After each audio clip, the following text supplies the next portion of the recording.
24 оноос хойш алтны унц үнэ нь болохоор та нар анзаарсан бол маш өндөр өсөлтийг үзүүлж ирсэн. За одоо энэ чартн дээр харахад $1990 байсан алтны ханш одоогийн байдлаар $2856.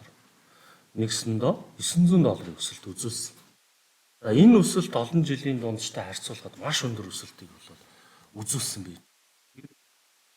Өсөлт хийсэн 24 онд хийсэн том шалтгаан бол ойролт орнын асуудал гэдэг л да. За үүндээ болохоор газын зурвасын асуудал байдаг. За газын зурвас дээр бол Хамас бүлэг Израиль руу бол 800 буучин харваа зөрүүлээд одоо Израильч 1200 буучин харваж эмнэлэг одоо бөмбөгдөжсэн иймэрхүү асуудал болсон. За түүний дараагаар болохоор Иран бас бол дайн зарлж исэн Израильтай. Гэх мэтчлэнгийн шалтгаанаас болоод алтны ханшийн өсөлт юм огцом өсөлт бол гарсан байж байгаа. Тэгээ бид нар бол Америкийн нэгдсэн улсын ерөнхийлөгч Трамп бол энэ ойролт орнын асуудал дээр ямар байр суурь эзлэх болоо.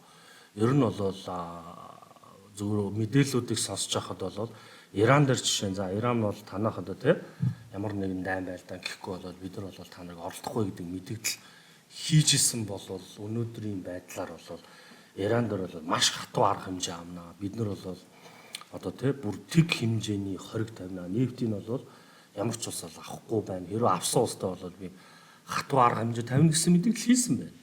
Гэтэл өнөөдөр одоо Монголын цагаар мегмар гаргийн өдөр, Америкийн цагаар мегмар гаргийн орой, Израилийн ерөнхий сайд Нетаньяху гэдэг баха.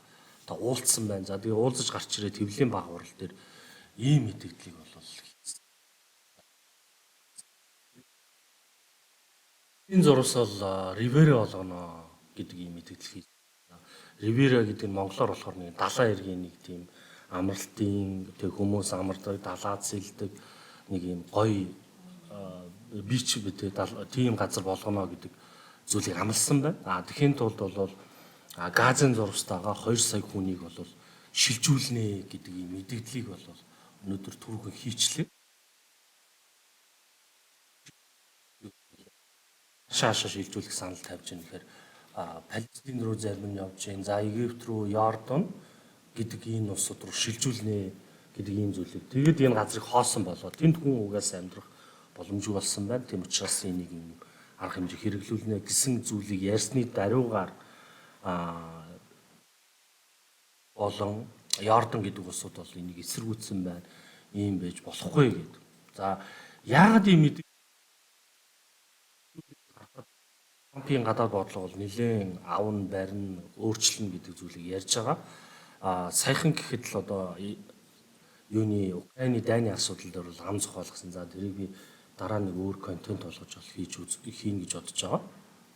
Одоо ярьж байгаа шалтгаан нь одоо энэ газын зурвасын асуудал бол шууд одоо ингээл те Трамп бол хилээл өөрчлөөл юм байхгүй зүгээр ийм санал дэвшүүлж байгаа гэдгийг Израилийн ерөнхий сайд бол энийг дэмжсэн байна. За ер нь бол тэгнэ энэ бол өстой сайхан санал байна гэдэг зүйлийг дэмжсэн бол бусад одоо энэ улсууд бол энэ өстой хамгийн муу одоо шийдвэр байна гэдэг зүйлийг бол ярьж байна. За үүнтэй холбоотойгоор юу болвоо гэж маркет дээр за энэ алтны хан шиг харж байна. Азийн зах зээл орж ирээд энэ хараа өсөлт үзүүлсэн. Өчигдөр өсөлт эхлэв. 2800 та байсан алт одоогоор 2858 бол даруй $58 өсөлтийг алтан дээр хийцэн юм.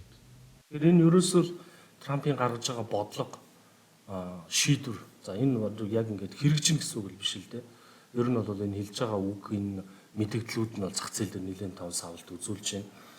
2016-аас 20 онд бол иймэрхүү мэдээллүүдийг хийдэг байсан. Тэгээ энэ мэдээлэл бүр илүү хурц бол орж ирж байна. Тэгээ яах юм одоо цаашдаа бид нар харах л үлдчих шиг байна да.